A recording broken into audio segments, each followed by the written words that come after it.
पंजाब केसरी में आप सबका स्वागत है। मैं हूं चंद्रशेखर धरनी। इस वक्त दिग्विजय सिंह चौटाला जो जेजेपी के प्रधान महासचिव हैं चंडीगढ़ में मौजूद है। बातचीत करेंगे इनसे। आपका स्वागत है Digvijay ji. Thank you sir, thank you. Digvijay ji, सबसे पहली शुरुआत आपके चाचा जी से ही करते हैं। चाचा जी ने आपके बयान दिए हैं कि जो एक फोन आया उसके बाद से जो आदमपुर के चुनावों के लिए आप लोगों ने सपोर्ट कर दी, ये इस तरह के बयानों को आप कैसे लेते हैं?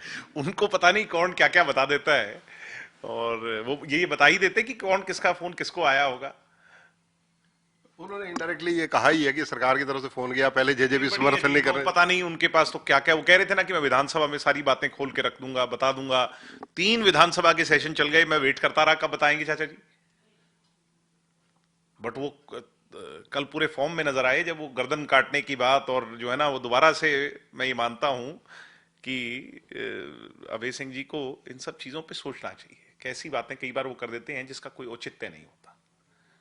कल जो उन्होंने कहा, कितनी बुरी बात है प्रजातांत्रिक प्रणाली के अंदर कि मैं किसी की गर्दन काट देता।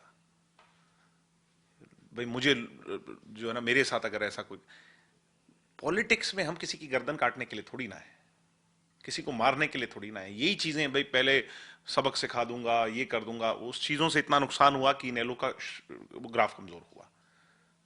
और आज भी वो इस तरह की बातें अपना रहे हैं, कह रहे हैं, तो इससे नुकसान होता है, इससे फायदा नहीं होता।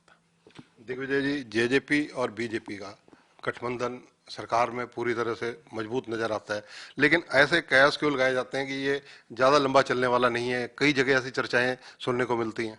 भाई बहुत से लोगों का हाजमा खराब है इस गठबंधन से। उन लोगों को तो ये उम्मीद रहेगी, और राजनीति के अंदर हर संभव प्रयास हर आदमी करता ही रहता है कि अगर ये एग्जिट हो जाए तो तेरा फायदा हो जाए। तो आपका क्या दावा कि 5 साल ये गठबंधन पूरी तरह सरकार हम चलेगी? अपना धर्म निभाएंगे और निभा रहे हैं, और अच्छी तरह लोगों के बीच में जा रहे हैं, सरकार की पॉलिसीज को बता रहे हैं। मनोहर लाल जी और दुष्यंत का गठबंधन, बीजेपी और जेजेपी का गठबंधन मजबूत है हाल फिलहाल, मैं बड़े विश्वास से कह सकता हूँ। ये तो मुख्यमंत्री जी ने भी, जब अनिल धनतोड़ी की ज्वाइनिंग हुई जिस दिन, उस दिन कहा, उन दिनों ये चर्चा थी कि अभी जेजेपी समर्थन करेगी या नहीं करेगी, फैसला लेना था आदमपुर को लेकर। नहीं, वो फोटोज को लेकर के कोई इशू था, और जहां कोई अनइजीनेस होती है, ये बात जो हमारी तरफ से हो उनकी तरफ से हो, ये कम्युनिकेशन तो होना ही चाहिए। किस प्रकार का कम्युनिकेशन गैप आपको उस वक्त नजर आया था? भाई अगर मेरे को टिकट दी है तो मैं, ये जिम्मेवारी सबसे पहले तो मेरी है ना कि मैं सबके पास जाऊं और सबको वो ऑनर दूं। दिग्विजय जी, जिस प्रकार से आदमपुर के उपचुनाव हैं, भव्य बिश्नोई, कुलदीप बिश्नोई के बेटे भजनलाल के पोते चुनाव मैदान में, राजनीतिक रूप से देवीलाल परिवार और ये परिवार ये में आपस में चीजें, एक, अब आप मुझे ये बताओ कि दुष्यंत जी ने 5 साल जो अच्छा काम किया पार्लियामेंटेरियन रह के, उसका जो है ना, उसका सारार्थ, उसका जो आउटकम ये रहा कि दुष्यंत जी को हरियाणा की जनता ने एक बड़ी जिम्मेवारी सौंपी। भव्य बिश्नोई एक पढ़ा लिखा नौजवान है, उसको वहां की जनता अगर अवसर दे, अवसर के बाद ही तो आप देख सकते हैं ना कि वो कैसा काम करते हैं। अब क्या सिर्फ इस बात पे कि उनसे उनके परिवारों का क्या रहा, लोग इन बातों को नहीं जानना चाहते, किसका क्या किससे रहा। आज दोनों इस जग में नहीं है। युग पुरुष स्वर्गीय चौधरी देवीलाल जी भी हमारे बीच में नहीं है, उनके विचार हैं जिन पर हम चल रहे हैं। चौधरी भजनलाल जी भी नहीं है। तो अब उन बातों पर जो है ना, उनको, उनकी उन बातों को खरीद के क्या फायदा। मैं तो कहता हूं कि पॉजिटिव सोचो। आदमपुर के चुनावों में आप, भव्य बिश्नोई को अगर अवसर मिले और भव्य बिश्नोई अगर अच्छा काम कर सके, तो क्या उसकी पहचान सिर्फ इस बात से मैच की जानी चाहिए कि चौधरी भजनलाल जी ने क्या किया था या क्या नहीं किया था। अगर भव्य बिश्नोई अच्छा काम करेगा तो अच्छी बात है। आप या दुष्यंत जी आदमपुर में जाएंगे कैंपेनिंग या रैलीज में? अगर ऐसा कोई अवसर आएगा तो जरूर जाएंगे, क्यों नहीं जाएंगे। जेजेपी की लिस्ट का अभी बीजेपी ने ये संकेत दिया, उन्होंने अपनी लिस्ट जारी कर दी है चुनाव प्रचार के लिए। जेजेपी की लिस्ट कब तक आने की संभावना है? नहीं, वो तो एक ही लिस्ट जारी होती है जो कैंडिडेट की तरफ से होती है, इलेक्शन कमीशन को भेजी जाती है। वही इलेक्शन कमीशन को तो जो कैंडिडेट है और पॉलिटिकल पार्टियां हैं राय सहमति करके भेजती हैं। स्टार प्रचारकों की। हाँ, उन्हीं की कह रहा हूं मैं। इसके अलावा अगर चर्चा की जाए हरियाणा की, हरियाणा में जिस प्रकार से सरकार 3 साल में चली, क्योंकि 25 अक्टूबर को 3 साल का समय सरकार का पूरा हो जाएगा। जी। जेजेपी संगठन में आप जनरल सेक्रेटरी के पद पर हैं, निस्संदेह आपने संगठन को खड़ा किया, इनसोक आपकी खड़ी की हुई है, तो ये सारी परिस्थितियों में सरकार का आंकलन कैसे करेंगे? सरकार ने कोरोना 2 साल और इतनी मुश्किलात के बावजूद, जब सारे रिसोर्सेज हेल्थ में लग गए हों, हेल्थ सेक्टर को बचाने के लिए लग गए हों, लोगों के जीवन को बचाने को लग गए हों, उसके बावजूद बहुत अच्छा काम किया है। ये और अच्छा हो सकता था अगर कोरोना नहीं होता तो, बट कोरोना आया, इसमें ना मेरा बस चलता ना आपका चलता, वो तो एक ऐसी हालात बनी दुनिया में जिससे सब सफर कर रहे हैं। उसके बावजूद बहुत अच्छा काम है, मैं इस बात को बड़े विश्वास से कह सकता हूं। 3 साल में आपको किस चीज का अभाव नजर आया? ब्यूरोक्रेसी की वर्किंग को लेकर आप क्या कहेंगे? ब्यूरोक्रेसी की वर्किंग में तो बहुत सुधार की आवश्यकता है। आजकल अधिकारी चुने हुए नुमाइंदों को ये मानते हैं कि ये तो चुने हुए नुमाइंदे हैं, ये तो 5 साल के बाद आए या ना आए, तेरी नौकरी तो पक्की है, तो तू अपने हिसाब से चल। इन चीजों को सुधारना पड़ेगा, और सुधारेगा कौन? जो सरकार चला रहे हैं वो लोग। तो इस पर थोड़ा सख्त होना पड़ेगा जिससे लोगों में ये विश्वास जाए। जैसे चौधरी देवीलाल जी इन एसपीज को, डीसीज को और तमाम अधिकारियों को ले लेके गांव में जाया करते थे, इनकी थोड़ा सा ये जो जो आलस आ गया है अधिकारियों में, इसको फिर दुरुस्त करना पड़ेगा। जिस प्रकार से ब्यूरोक्रेसी को लेकर आपने क्वेश्चन मार्क खड़ा किया, इसको सुधार के लिए संगठन के नाते आप मांग करेंगे? हम अपने नेता से करेंगे, बीजेपी के लोग अपने नेता से करें। मैंने बीजेपी के कई नेताओं की बात सुनी भी थी कि ब्यूरोक्रेसी को दुरुस्त करें। उनकी मीटिंग्स में भी ये बहुत बात, नड्डा जी आए थे तब भी उठी थी, और हम भी दुष्यंत जी से कह रहे हैं समय समय पर, और उनके महकमों में उन्होंने बहुत सुधार किया भी है। कहीं किसी अधिकारी की मजाल नहीं कि कोई जनप्रतिनिधि चुनाव नुमाइंदा अगर कह दे तो फिर अधिकारी काम ना करे। अधिकारी के काम को तनख्वाह किस बात की ले रहा है? ये थोड़ी है कि वो पेपर क्लियर करके आ गया तो वो बॉस बन गया। बॉस नहीं, हम सब नौकर हैं, हम जनता के नौकर हैं, हम सेवक हैं। ये भाव होना चाहिए लोगों में, ये बात नहीं कि वो कुर्सी पे बैठ गया तो मैं बॉस हूं। अगले 2 साल में सरकार से आप ऐसी कौन सी चीजें, क्योंकि सरकार में भी है, जेजेपी पार्टनर है, साझेदारी है, तो क्या क्या चीजें पूरी करवानी चाहेंगे? पेंशन दें, पेंशन की लिमिट पीपीपी को बढ़ाएं। 75% अब कोर्ट से आना है, उसमें तो सरकार कुछ कर नहीं सकती, वो तो आ जाएगा, कल आ जाए, महीने बाद आ जाए।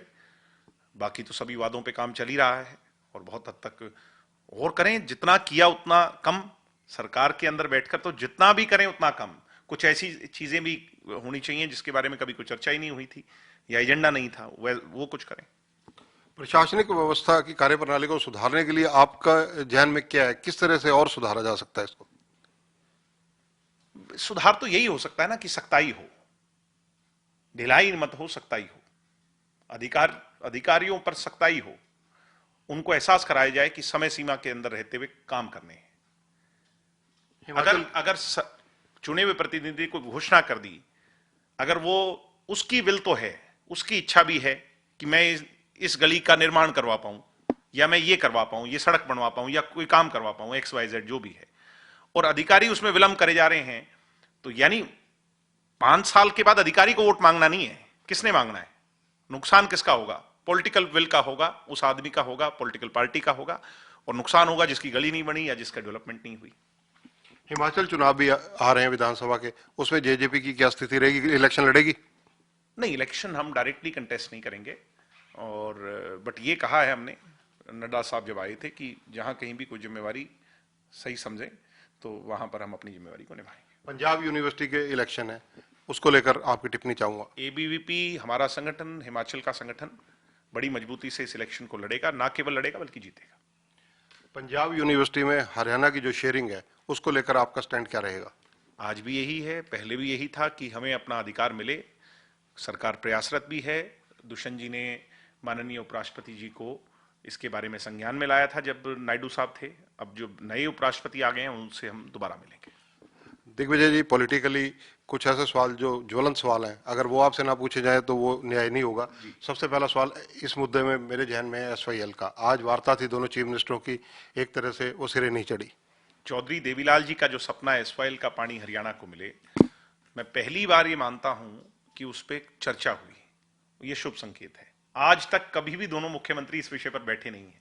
अच्छी बात है, ये शुरुआत है। जैसे शहीद भगत सिंह इंटरनेशनल एयरपोर्ट के नाम पर बैठे, एक बार नहीं 2 3 4 बार में सहमति बन गई, प्रधानमंत्री जी से हो गई, वैसे ये सबसे ही बड़ा मुद्दा है हमारा, इस पे भी सहमति बनी है, और ये शुभ संकेत है। कई बार आपके बयान मैंने सुने हैं, कई वीडियोस देखी हैं कि कलम में ताकत होगी तो ज्यादा भलाई के लोगों के काम हो सकते हैं। 45 सीटें कम से कम टारगेट लेकर रखा गया। 20% के पार्टनर हैं, और फिर भी मैं कह रहा हूं कि 100% का काम कर रहे हैं। अगर पूरी ताकत दुष्यंत जी के पास हो तो फिर देसी भाषा में जैसे कहते हैं वे सारे वारे न्यारे हो जाएंगे। मगर उसके लिए हमें मेहनत करनी पड़ेगी, लोगों के बीच में हम जा रहे हैं। आप देख रहे हो आज अगर कोई राजनीतिक दल लोगों के बीच में गांव में खड़ा है तो वो जेजेपी। 45 का लक्ष्य पूरे करने के लिए निसंदेह आप एक योद्धा के रूप में जाने जाते हैं जेजेपी के, क्योंकि जिस प्रकार से आपने भी नरवाना में इलेक्शन लड़े, सॉरी कैथल जींद में इलेक्शन लड़े, सोनीपत में इलेक्शन लड़े, वो आपने एक ऐसी पहचान बनाई कि आप जुझारू राजनीतिक व्यक्तित्व हैं। इलेक्शन सिर्फ जीतने के लिए नहीं लड़ने चाहिए, इलेक्शन लड़ाई लड़ने के लिए अपने से बड़े को चुनौती देकर के लड़े जाते हैं। चौधरी देवीलाल जी ने कभी भी अपने से कमजोर के आगे कभी चुनाव नहीं लड़े, अपने से बड़े, सबसे ताकतवर के सामने चुनाव लड़े भी और जीते भी। और मुझे उम्मीद है कि जो हम उनसे सीखे हैं उसको अपने जीवन में इंप्लीमेंट कर करके उनका जो सिखाया हुआ अगर हम थोड़ा बहुत भी इंप्लीमेंट करने में कामयाब हुए तो हम बहुत कामयाब हुए। धन्यवाद। तो ये हैं दिग्विजय सिंह चौटाला, आज चंडीगढ़ में मौजूद हैं। इनसे कई राजनीतिक मुद्दों पर चर्चा की गई। कैमरामैन संजय सिंह के साथ चंद्रशेखर धरनी, पंजाब केसरी टीवी, चंडीगढ़। हमसे जुड़े रहने के लिए हमारे YouTube चैनल को सब्सक्राइब करें और नई वीडियो की नोटिफिकेशन के लिए बेल आइकॉन को दबाएं। अगर आप ये वीडियो Facebook पर देख रहे हैं तो लाइक जरूर करें और ज्यादा से ज्यादा शेयर करें। धन्यवाद।